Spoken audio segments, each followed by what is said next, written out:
उनको फिट कर दिया गया, वो जाति उसी नाम से आज भी पुकारी जाती है और क़यामत तक जातियां नहीं खत्म होंगी। तो आप हिंदू रहो, मुस्लिम रहो, सिख रहो, ईसाई रहो, हमारी लड़ाई जाति खत्म करने की नहीं है, जाति को छाती ठोक कर बोलने की है, पर मसावात की लड़ाई है। हम बराबरी के साथ रहना चाहते हैं, चाहे बिरादरी कोई भी हम। वो जब कहेंगे बोलेंगे मुसलमानों के साथ जुल्म हो रहा, मुसलमानों का अधिकार मारा जा रहा, मुसलमानों को आरक्षण दो, वो हमेशा मुसलमान करते। हम कहते नहीं, मुसलमानों को आरक्षण देने का मतलब फिर हिंदुओं को, फिर सिखों को, फिर ईसाइयों को, तो धर्म हो जाएगा। जो व्यवस्था संविधान में बनी है उसी व्यवस्था पर आगे बढ़ाइए, उसी व्यवस्था पर हम सरकार से भी कहते हैं कि आप काम कीजिए और आप भी जातिगत विकास कीजिए, आंकड़ा दीजिए और लीजिए।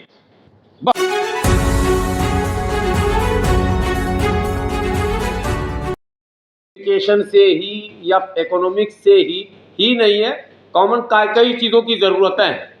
सबसे अहम चीज़ है अवसर। आज सरकार की बेशुमार योजनाएं है, वो मेराज साहब पसमानदा विकास फाउंडेशन चलाते हैं। ये पूरी तकरीर में घुमा फिरा के जो ये गुस्सा हो रहे थे, वो नाराज़ हो रहे थे कि जो सरकारी योजनाओं का लाभ नहीं लेते हैं, हमारे समाज के लोगों को पार्टी के नाम पर काट देते हैं। अरे फलनमा सांप्रदायिक है, फलनमा ये है, वो काटिए पीटिए मत, जो सरकार की योजना उससे जोड़िए, बाकी सियासत आप कीजिए, कौन किसको रोक रहा। तो ये तो एक पहलू है। आपने सवाल किया कि स्कूल, बिल्कुल एजुकेशन सेंटर, हमारे यहाँ यूनाइटेड मुस्लिम मोर्चा ने ज़कात भवन के नाम से बाकायदा एक बिल्डिंग खड़ी की है। हम यहाँ दिल्ली में भी ट्यूशन सेंटर चला रहे हैं जो फ्री, बोर्ड लगे हुए हैं, कोई छुपी हुई चीज़ें नहीं, और प्लानिंग है फ्यूचर में एजुकेशन पर इनका भी किट बांटना और कई काम वो सारा हो रहा। कोई ऐसा मत है कि वो पहलू सारे पहलू को लिए हुए। एक शिकायत बार बार जो है वो ये रहती है, जो आप लोगों ने सुना, वो शिकायत एक तरफ तो पसमानदा के सभी समूहों का अशराफ से रहता है, वो कहीं ना कहीं वाजिब शिकायत भी कहा जाएगा, और उनका पक्ष सुनने के बाद आपको लगता होगा कि गैर वाजिब है, लेकिन कहीं ना कहीं वो वाजिब सवाल। और एक बात हमारे यहाँ जो है कि पसमानदा कहते किसको है, जो अगर लीगली बात करेंगे तो जो चार तबकात उधर है वो इधर भी है, वो जो मरात, जो फैसिलिटीज उधर मिलने चाहिए वो इधर भी मिलने चाहिए।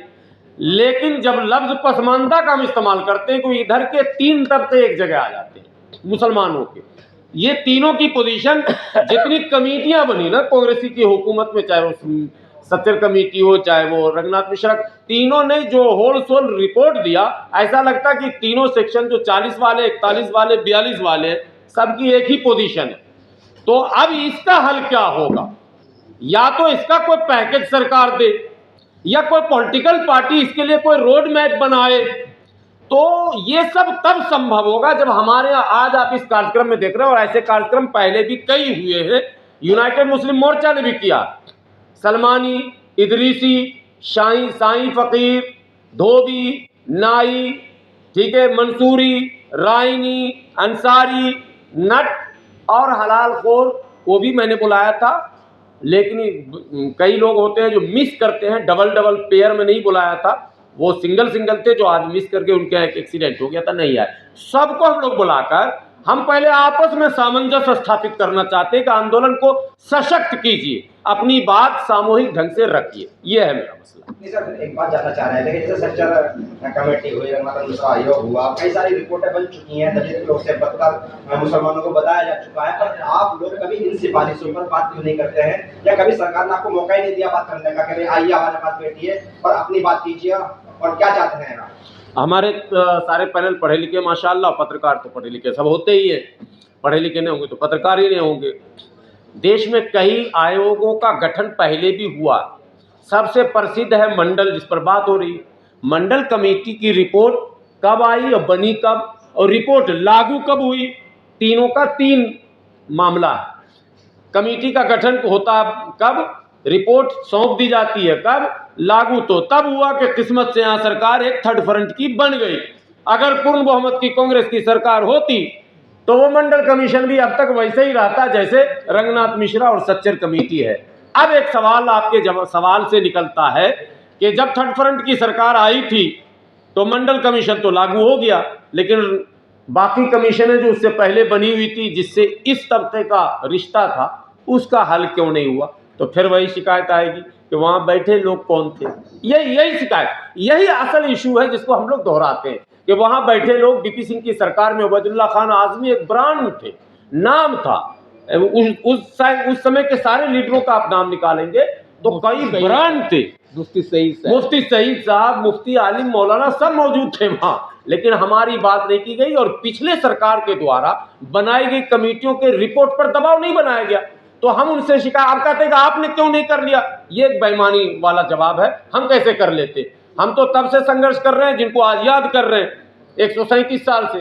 तो पसमानदा तबका के साथ ये ट्रेजेडी, ये आपदा है। सर हम जानना ही चाह रहे हैं कि जैसे कि भाजपा ने मोदी जी ने कह दिया साहब पसमानदा के लिए सोचेंगे, पर बात ये आती है आपके पास वक्फ बोर्ड, आपके पास मुस्लिम बोर्ड, जब वाहिद आपके पास में है, इतने बड़े इदारे, इतनी बड़ी बड़ी दरगाहें आपके पास में है, फिर आप पसमानदा कैसे रह गए? 4 साल 5 साल पहले से बोल रहा हूँ, कोई आदमी कंफ्यूज ना हो जाए हमारे बारे में।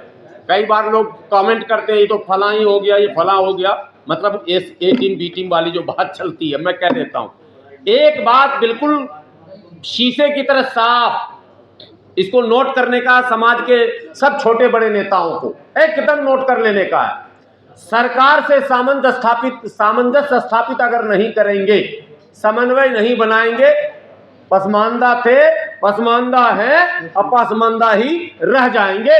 इसलिए कौन सेकुलर है कौन कॉम्युनल है, इस इशू को खत्म करना पड़ेगा, खास करके पसमानदा समाज को। सरकार से समन्वय और सामंजस्य स्थापित करना ही पड़ेगा। गिव एंड टेक का फार्मूला दुनिया का रूल है, दीजिए और लीजिए। हम सिर्फ मांग रहे हैं, अगला कह रहा है कि तुम सिर्फ मांग रहे हो, कुछ तुम भी बढ़ो कुछ हम भी बढ़े। तो समाज इस तरफ गौर कर रहा, और फिर क्लीन चिट नहीं, दूसरी पॉलिटिकल पार्टियों को अभी सावधान होना होगा कि भाई अगर हमने इसी रवैये को अख्तियार किया जो पिछले रिकॉर्ड हमारे हैं तो मामला खिसक सकता है। इसलिए ओपन बात, कोई बट नहीं, सरकार देश चलाती है और सरकार ही योजना बनाती है। अब सरकार से ही आप दुश्मनी मोल ले लेंगे तो कैसे होगा। हमारे फिरोज भाई ने कहा हो तो शारिक साहब कह के चले गए ना अपनी बात, ये एक अलग चीज है, इन्होंने भी अपनी बात कही। लेकिन जो सच है वो सच मैं कह दूं जाते जाते, इस देश में तमाम राज्यों की सरकारों में करुणानिधि एक नाम है इतिहास में, और एक इतिहास में नाम अगर किसी का होगा तो नीतीश कुमार का। किसी पूरे सर्च कर लीजिए, नाम गिना दूं, पॉलिटिकल शेयर ही नहीं, नौकरियों में क्या चलता वो टोला सेवक और तालीमी मरकज और टोला सेवक विशुद्ध रूप से इस समाज के लोगों के प्रतिनिधित्व का माना वो काम है। उसमें किसी वो मुकदमा चल रहा हाई कोर्ट में, आप लोगों को शायद पता है कि नहीं, अशराफ यानी शेख सैयद पठान वहां हाई कोर्ट गए भाई, तालीमी मरकज के खिलाफ। प्रोफेसर तो सही बात है ना, हाई कोर्ट ने डिग्री दे दिया उनको, लेकिन नीतीश सरकार ने नहीं होने दिया। बोलिए पसमानदा का काम हुआ कि नहीं हुआ। पॉलिटिकल राज्यसभा में लगातार 3-4 कहकशां परवीन, डॉक्टर एजाज अली साहब, अली अनवर साहब, सबको मौका दिया। विधान पार्षद में भी काफी तादाद, मतलब मैं गुणगान नहीं गा रहा हूँ, गाता तो मैं भी झंडा उठा घूमता। एक बात सच कहना सीखिए तो ये जरूरी है। अगर दूसरे लोग चाहते हैं, और वो तबका जुड़ा भी नीतीश कुमार से, तभी तो मरते मरते सब भाग रहा है। लेकिन नीतीश कुमार जो है जब से आए वो खूंटा गाड़े रह गए, पार्टी बची रह गई। वजह उसकी ये भी है कि इस तबके का वोट कुछ न कुछ तादाद में वहां जाता, शिफ्ट होता। तो मोदी जी को लिए भी तो अवसर है। हम लोगों ने खुली किताब मंचों से कहा, जंतर मंतर से कहा, भाई आप भी बोलिए ना, आगे बढ़िए। हम कहाँ भाग रहे हैं, हम भागेंगे नहीं किसी सरकार से ही लेना, तो भागेंगे क्यों। इस समाज को चाहिए एजुकेशन में, रोजगार में, तमाम चीजों में ये अवसर की तलाश है, हमको चाहिए। हम सरकार से दुश्मनी नहीं लेंगे, सरकार से दोस्ती करने का रास्ता निकालेंगे। हिमालय कबीर का जो रिश्वत की बात सामने आ रही है कि वो रिश्वत लेकर के जो भी अमाउंट लिया उसको लेकर के वो जो भारत की जो आपसी सौहार्द उसको बिगाड़ने की कोशिश किया धर्म के नाम पे। लेकिन आपके साथी ने पसमानदा है वो इसलिए कहा कि उन्होंने अच्छा काम किया। अगर पसमानदा है तो उन्होंने पसमानदा के लिए कोई स्कूल, कॉलेज या हेल्थ सेंटर क्यों नहीं बनाया। थोड़ा सा जब वक्ता कुछ कहता है ना तो उसके भाव को समझना। आप हमारे एक वक्ता ने आपकी तारीफ भी बहुत की है कि आप एक हाथ में सब कमान है, चाहोगे तो अच्छा भी दिखा दोगे, चाहोगे तो खराब भी दिखा दो।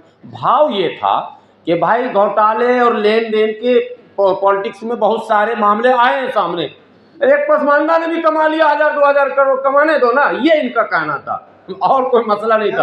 अब ये मत कहिए कि हम उनका पॉलिटिकल सपोर्ट कर रहे हैं, ये था कि भाई 1000 करोड़ मांग लिया उसने अगर तो कमा ये माल तो मिला नहीं, क्या पता मस्जिद के पीछे स्कूल बनवा देता। हाँ, तो बहरहाल ये एक अलग सवाल है। वो तंज है, हाँ, वो एक सिर्फ तंज है, तंज ठीक है, इसमें कोई समर्थन नहीं, समर्थन नहीं है, तंज है। ठीक है। एक सवाल मेरा है कि जैसे हिंदुओं में जाति में बांटते रहते हैं तो पता चल जाता है कि कौन सी जाति का विकास हुआ है या फिर योजनाएं मिली है, लेकिन जब बात मुस्लिम की आती है तो सिर्फ मुस्लिम वर्ड आता है, तो मुस्लिम का विकास हो रहा है, तो मुस्लिम में पता नहीं चल पाता है कि कौन सी जाति का विकास हो रहा है कौन सा नहीं। एक सेकंड, जो कैमरा ओपन है उनसे गुजारिश करूंगा एकदम कैमरा चालू रखिएगा। कुछ समझदार लोग भी हमें चारों तरफ दिख रहे हैं, बहुत सही सवाल किए हो तुम। हाँ एकदम, हम सब पूरा समझ गए, आप सवाल आगे मत बढ़ाओ, समझ गए। एक जनगणना सरकार का ऐलान हुआ, ऐड आने लग गया, आप लोग को पता है ना। जनगणना का जैसे ऐलान हुआ, हमारे कुछ तथाकथित धर्मगुरु, अब मैं उसी पटरी पर जा रहा हूँ, मैं उनको कैसे धर्मगुरु कहूँ जो मेरे फ्यूचर को मैंने डार्क करना चाह रहे हैं। तथाकथित धर्मगुरु लखनऊ के, उन्होंने कहा कि मुसलमान जाति के कॉलम में सिर्फ मुसलमान लिखे। जो आपका सवाल तो वहीं आ रहा हूँ, और मैं आप लोगों से भी कहता हूं अगर यही होने लगेगा तो फिर यहाँ तो धर्म की राजनीति होगी। ये भी नहीं चाहते देश में अमन चैन सुकून भाईचारा और प्यार मोहब्बत से तरक्की के राह निकले, ये भी हिंदू मुसलमानी कराना चाहते हैं। भैया जाति एक ऐसी सच्चाई है जिसको कोई नकार ही नहीं सकता किसी कीमत पर।